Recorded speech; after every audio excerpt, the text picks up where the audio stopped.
Hello everyone, welcome to my class today. Today is about principles and practice lesson plan. How do you teach pronunciation and spelling?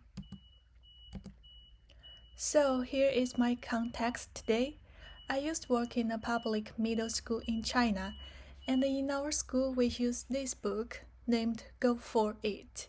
All the students, both 12 or 30 years old, they are both beginner, and in our class we have 14 students.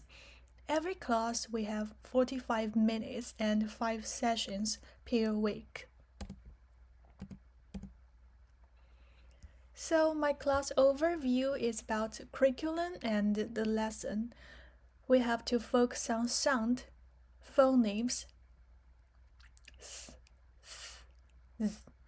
and task-supported pronunciation learning.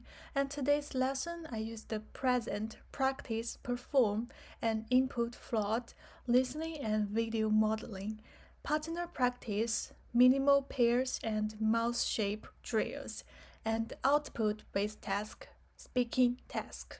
This is my today's teaching procedures.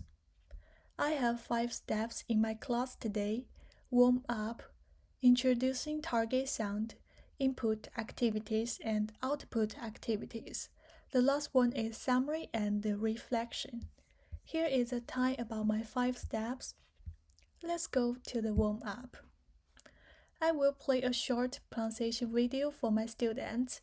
It's the English sounds for beginners. And after students watch the video, I will ask students, what sounds did you hear and can you imitate one? So the students need to turn to their partners and discuss which sound was easy and which sound was difficult. The volunteers imitate one sound for the class, so the students have to raise their hands to vote for the funniest sound. In this part, I want to activate interest for my student, and I want to allow my student to notice the differences in English sounds. The sound one is S. So I have a video to demonstrating the mouth position for S. So let's check together.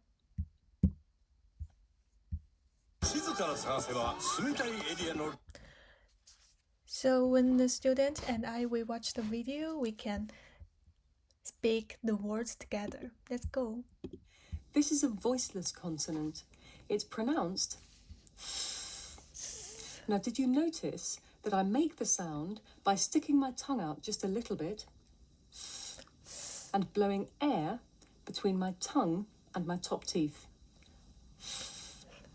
Now you try. Watch and listen.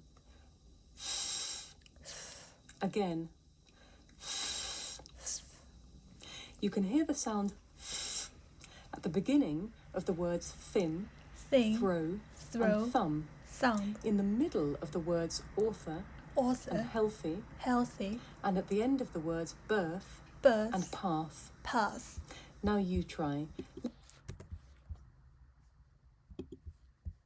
So after the video, students need to practice in pairs and checking each other's mouth position. They can put their hand on their toes and feel the vibe. It's and I will give students a feedback card. Students can hold the back with right or wrong to help each others. The sound 2 we need to learn today is the S and Z. They also have a brief video to comparing the voiceless, the sound. Let's check together. In this, American English pronunciations are paired together because they take the same mouth position. S is unvoiced, meaning only air passes through the mouth.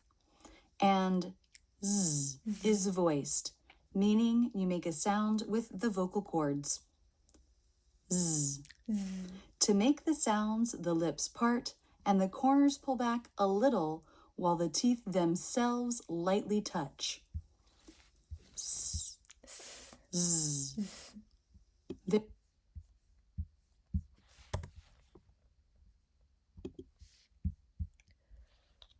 So after students watch the video, the students have to work in groups of 3.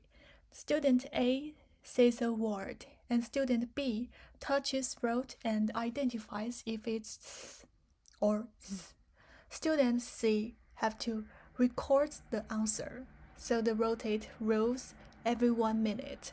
After they finish about this part, I will ask students, what happens to your throat when you say z? And why do you think that happens? Here is step 3, input activities, comprehension focused. In this task is the sound picture matching. I will display pictures, both pictures from the images that I generated earlier. So the short video showing objects whose names start with the target sound. The students work in small groups to sort the picture into 3 categories. Here is the 3 categories. Each group must explain 1 picture choice. We put the sound in th because the word starts with th.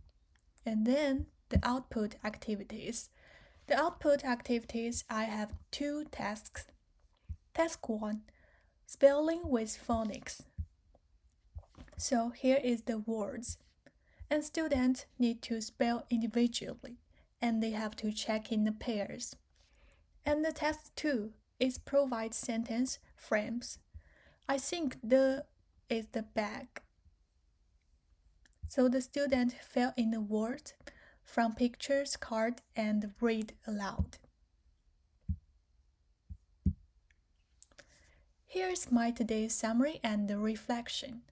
The students should know what's the difference between th and z, and how do you make the th sound. The students answer with gestures. They can touching throat and showing the tongue. So that when children begin to read an alphabetic language, it is wise to use a mixture of meaning-focused and language-focused learning. Developing phonetics awareness and awareness of the alphabetic principle are the major steps that young learners need to take. Here is my today's teaching assessment, the terminal objective.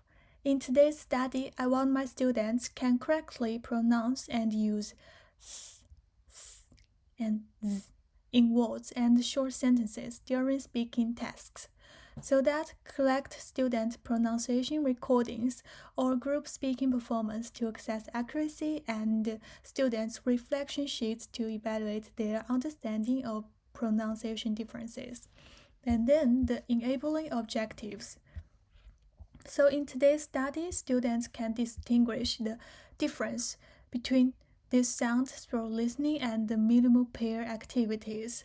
In that, I observe students' reactions during input activities and their responses in listening tasks, and collect students' minimal pair worksheet to assess listening accuracy, so that students can identify the correct mouth shapes and the voicing differences by watching pronunciation videos and practicing in pairs. By observing students' engagement during video modeling and pair checking activities, and collect student pair check sheets to assess understanding of tongue placement and voicing. And then the last part, I have a gift for my students. The homework. The students need to watch the pronunciation videos again and practice reading a word list with this sound and bring 1 English word from daily life and identify its main sound. So, that's all my teaching plan today. Thanks for your watching. Thank you.